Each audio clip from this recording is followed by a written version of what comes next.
Il y a des choses que les gens n'aiment pas entendre. Mais il faut qu'on se dise la vérité parce qu'une plaie, pour la soigner, il faut enlever la croûte pour faire sortir le pus. Vous avez au moins 80% des gens qui sont dans les villes qui ne devraient pas y être et qui seraient à l'aise là où ils étaient. Mais si tu viens dans la capitale où la maison est chère, où le déplacement est cher, où la nourriture est chère, mais il ne faut pas dire que tu es pauvre. C'est toi qui as cherché cette pauvreté. Mais des gens viennent dans la capitale pour chercher un bien-être. Quel bien-être? C'est comme ceux qui vont en Europe, je m'en vais me chercher. Aujourd'hui, c'est fini, on ne peut pas aller se chercher quelque part.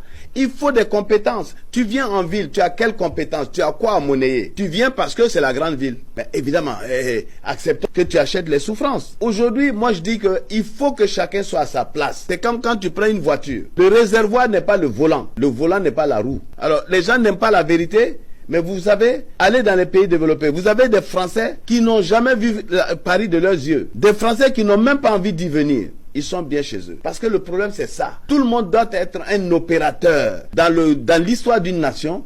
Tout le monde doit être un opérateur. Il n'y a pas de gens qui sont venus pour être des assistés, des pauvres, etc.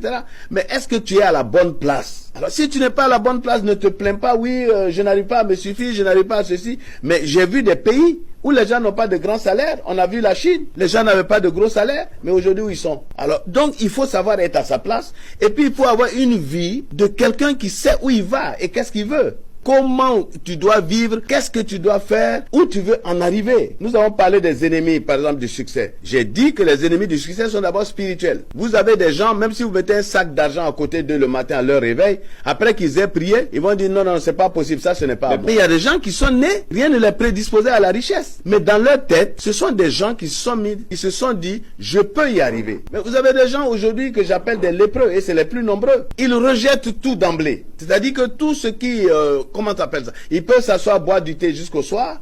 Ça, ils y croient, il n'y a pas de problème. Ils sont là, ils vont parler de Ronaldo, ils vont parler de Messi. Ils ont fini là, ils vont insulter le président de la République et tous les ministres. Qu'est-ce que moi j'apporte? Je vous ai dit à plusieurs reprises que je ne crois pas en l'Afrique politique. Je ne crois pas en l'Afrique de ceux qui se lapident les autres. Qu'est-ce que tu fais toi-même? Tu dois être un agent de production, tu dois être un agent productif.